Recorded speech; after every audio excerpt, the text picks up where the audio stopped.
In our headlines for this evening, locally, Ministry of Agriculture hosts a 21st Open Day and AMRI promotes CBI program at International Conference. The details are straight ahead.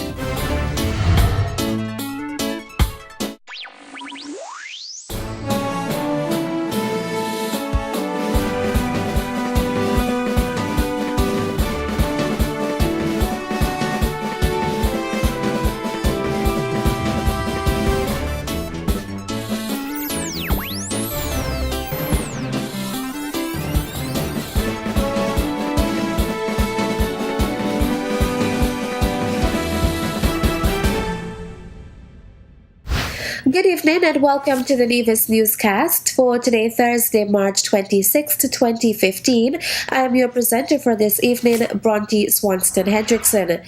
Strengthening the drive toward food security is the theme under which the Ministry of Agriculture is hosting its 21st Open Day activities. The two-day event got underway this morning with an official opening ceremony at the Villa grounds. Felicia Liburd has the details. Rosalind Cranston sat at the head table at this morning's opening ceremony as she is the patron of the 21st Annual Agriculture Open Day.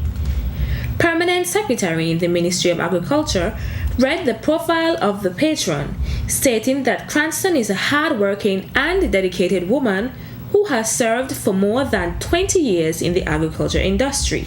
Even though Rosalind has worked on all of the estates, she has spent most of her time at Prospect, where she has been based since 1991. Probably because of the fact that she has been attached to Prospect for 24 years, that is in fact her favorite place of work. At Prospect, she has been an all-rounder and has been involved in the production of vegetables, root crops, fruits, fruit trees and seedlings. Rosalind takes pride in her work and is generally very punctual.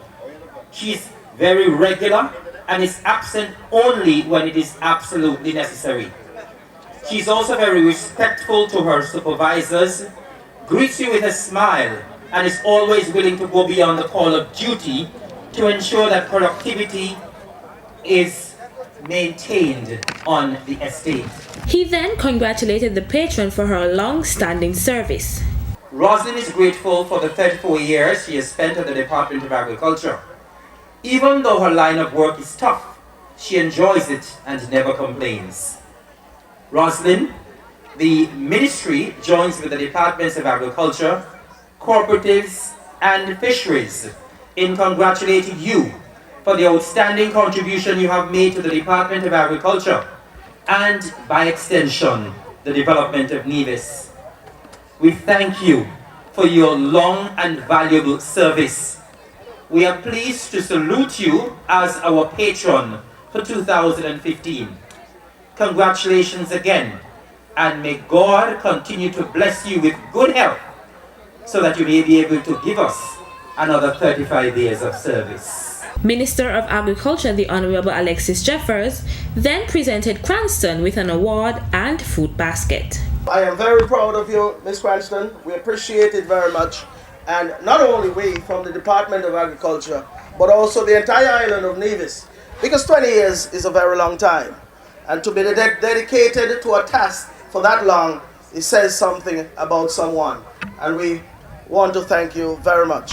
The ceremony also saw the national anthem being rendered by Fabian Cranston, son of the patron, invocation done by Pastor Euclid Lawrence, and Director of Agriculture Keith Lee Amory delivered brief remarks. There were a number of presentations to farmers and as well as staff of the Agriculture Department presented by the Honorable Alexis Jeffers. Federal Calypso King and Farm King Astro performed two of his songs, Carnival Therapy and Try Local, while Chief Extension Officer Walcott James delivered the vote of thanks. Also present at the opening ceremony were dignitaries including Deputy Governor General His Honor Eustace John and Mrs. John, and Premier of Nevis the Honorable Vance Amory and Mrs. Amory. I am Fredicia Liburd reporting for the Nevis Newscast. Thanks, Fredicia. St. Kitts and Nevis has become the second CARICOM country to impose a ban on the importation of poultry and poultry products from several U.S. states following reports of an outbreak of bird flu. Like Jamaica, the ban applies to poultry products from the U.S. states of Kansas, Arkansas, Missouri, Minnesota, California, Idaho, Oregon, and Washington, and British Columbia in Canada. The list includes all poultry products, byproducts, and eggs, and the authorities say the ban is intended to safeguard the poultry industry. The ban is expected to remain in effect for 3 months, and officials say that the restrictions are necessary to minimize the introduction of the bird flu virus into the Twin Island Federation, where more than 22 poultry farms would be at risk. Value added tax (VAT) will be removed from essential items come April as the National Unity Government is committed to fighting poverty and to giving small and medium-sized enterprises the support which they need. The government also believes the road to prosperity means money to spend or to invest and that low taxes are good for economic growth. Those were remarks made by Prime Minister the Honorable Dr. Timothy Harris in his State of the Nation address broadcast last evening. Effective April 7, 2015, VAT on all food in St. Kitts and Nevis will end. Not only will this ease the tax burden on families in our federation, it will stimulate economic activity, which will create employment opportunities for many. Team Unity promise a better way. We promise prosperity for all, and this initiative represents a fresh start on that new journey. We will deliver on our commitment to relieve our people of the burden of VAT on essential items like medicines and funeral expenses. These will take effect also from April 7, 2015.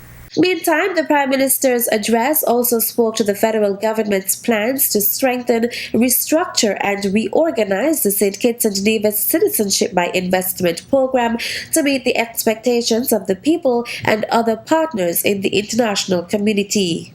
We want the world to know that we are open for business. St. Kitts and Nevis appreciates that foreign investment is at the core of our economic viability.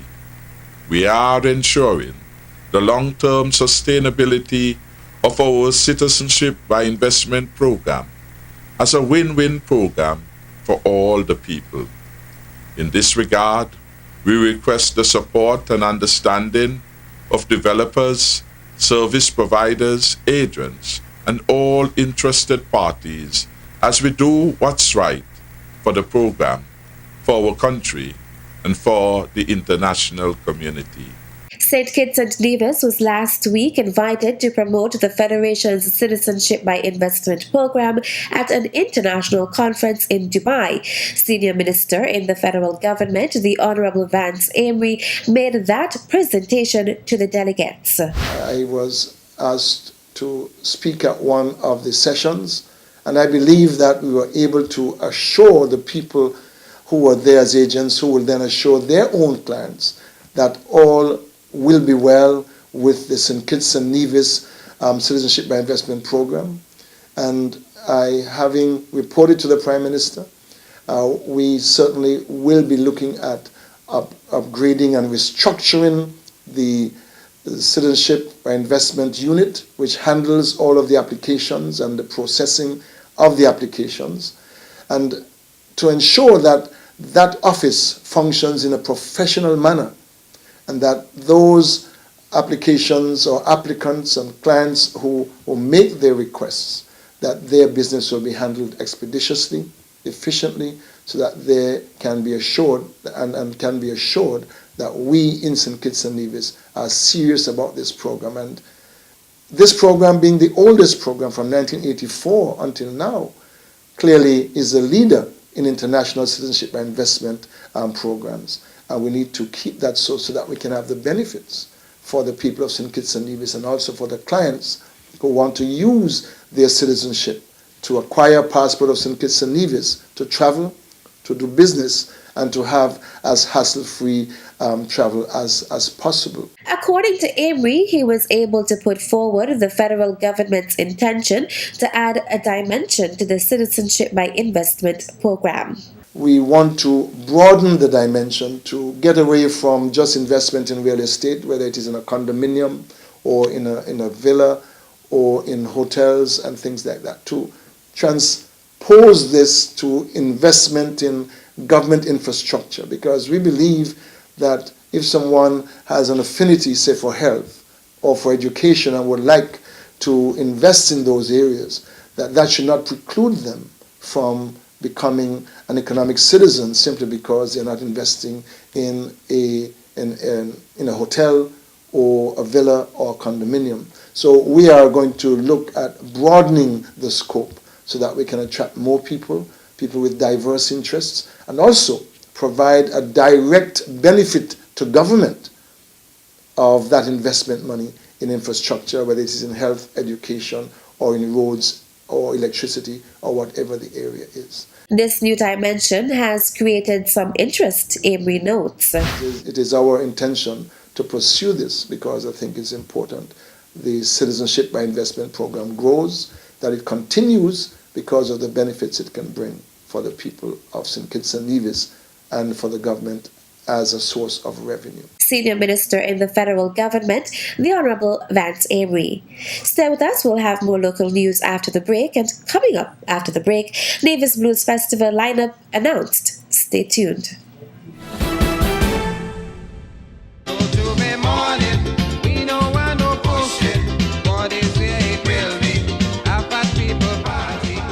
Taxes are the lifeblood of a nation. Feel good about what your tax dollars do in Nevis.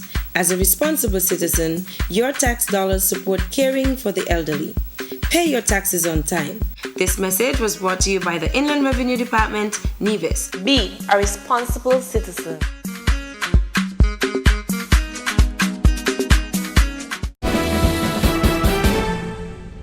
Welcome back.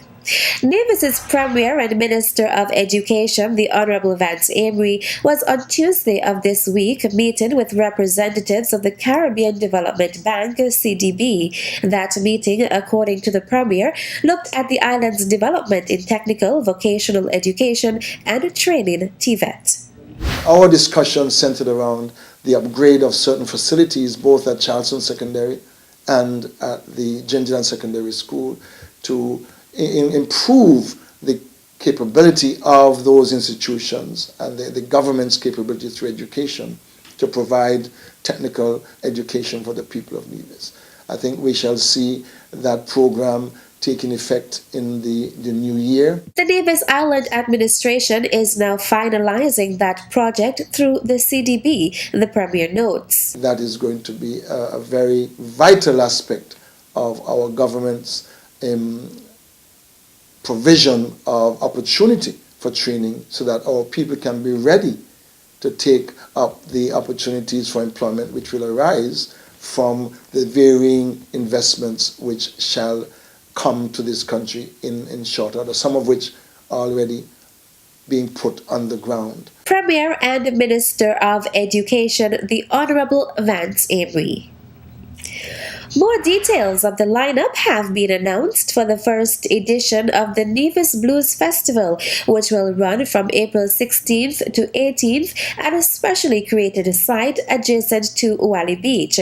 Joining international blues headliners Ian Seagull, Dennis Gordon, and Zach Harmon will be a number of bands from St. Kitts and Nevis in what the organizers are calling the Caribbean Collection. An extra element has also been added to the final night. So far we have 9 bands from Nevis involved in the festival, which gives us a strong representation of local acts and musicians and singers. We also have Justin Merrick coming from Memphis from the Stax Music Academy, which is going to be an exciting addition to the festival. He's a Grammy-nominated educator and a great singer, and we're looking forward to him contributing widely across the festival, as well as meeting people, talking to them about the involvement of music in youth education in Nevis. So we're looking forward to a really strong festival, lots of great music, lots to eat and drink, so come and join us. Join in Justin Merrick and the International Blues headliners on this Saturday will be the NEPAC Choir under the direction of Darren Sutton. The choir will add their voices to a selection of soul, blues, and gospel songs in what promises to be a unique and memorable finale to the blues segment of the festival. Heading up the local bands will be Greenhouse and New Vibes on the Thursday. KC5 and Odyssey will play on the Friday. Rehabilitation group Impression will open this Saturday night. The band is the Operation Future project based in the prison in St. Kitts, which uses music as a creative outlet for the inmates.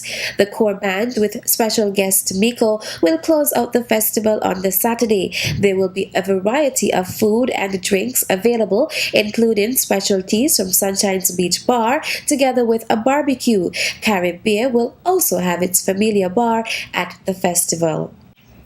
That's it for tonight's edition of the Nevis Newscast. Thank you for viewing. Have a pleasant evening.